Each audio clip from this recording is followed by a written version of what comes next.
So I wanted to start by talking about a conception broadly of laws and cosmology. And I think the right place to start is with the basics of cosmological inflation as discovered and then developed by Hubble and Lemaitre, among others. And parenthetically, before you can help out with that, is we're so familiar with the idea of the Big Bang today that it's pretty much unfathomable to wrap one's head around how heavily it was ridiculed and protested in the 20th century, which your writing made very clear.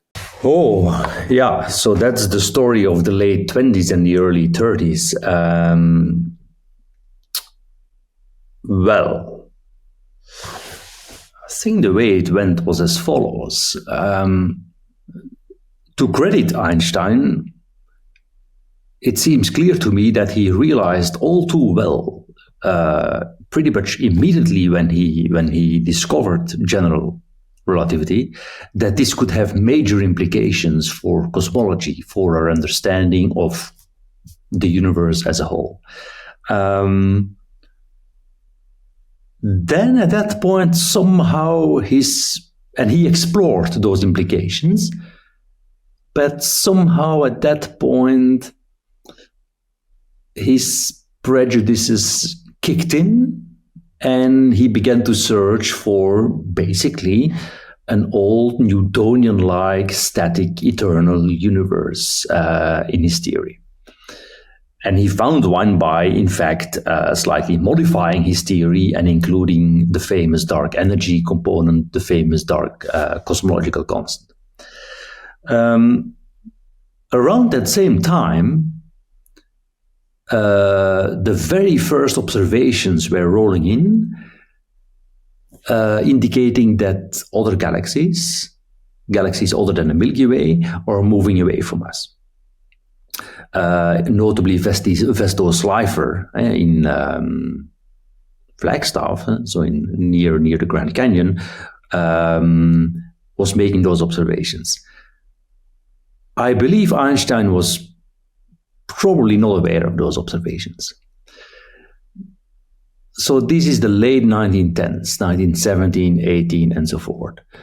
So what then happened, independently, in fact, in Russia by Friedman and as you say by Lemaitre in Belgium and in the States, is that a new generation like Friedman and Lemaitre looked at Einstein's theory of relativity and its cosmological implications with sort of, perhaps more of an open mind, and found that this static universe of Einstein was unstable, was just nonsense, essentially.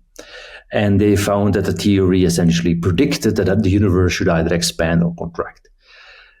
What is interesting about the figure of Lemaitre, who was a priest and an astronomer, is that he was very well aware not only of Einstein's theory, but also of these early observations of Slifer, indicating that galaxies were moving away from us.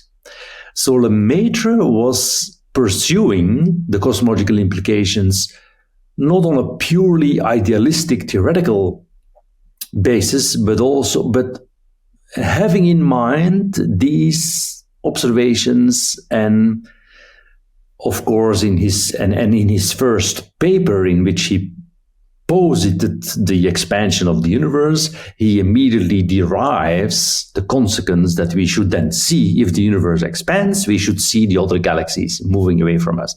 So he was much more in tune with the astronomical observations. And I think that's really the key difference. And then, of course, as we all know, very shortly afterwards, Hubble, with a much more powerful telescope on Mount Wilson in Pasadena, right, was able to confirm that the further away the galaxies are, the faster they seem to be moving away from us. And Lemaitre had already given the explanation, right? Because space is expanding. So, what is the lesson there? lesson is perhaps that in the complete absence of observations or experiments, it's just very difficult, right? Physics is all about this interaction, this interplay, this dialogue between fundamental theory and experiments and observations. The same was playing out in my view in the 1990s, so the last decade of the 20th century, when with the observations of the acceleration of the expansion, with the observations of the fluctuations in the microwave background sky, you have these decades, you have these eras, these periods in which our field is really fundamentally transforming.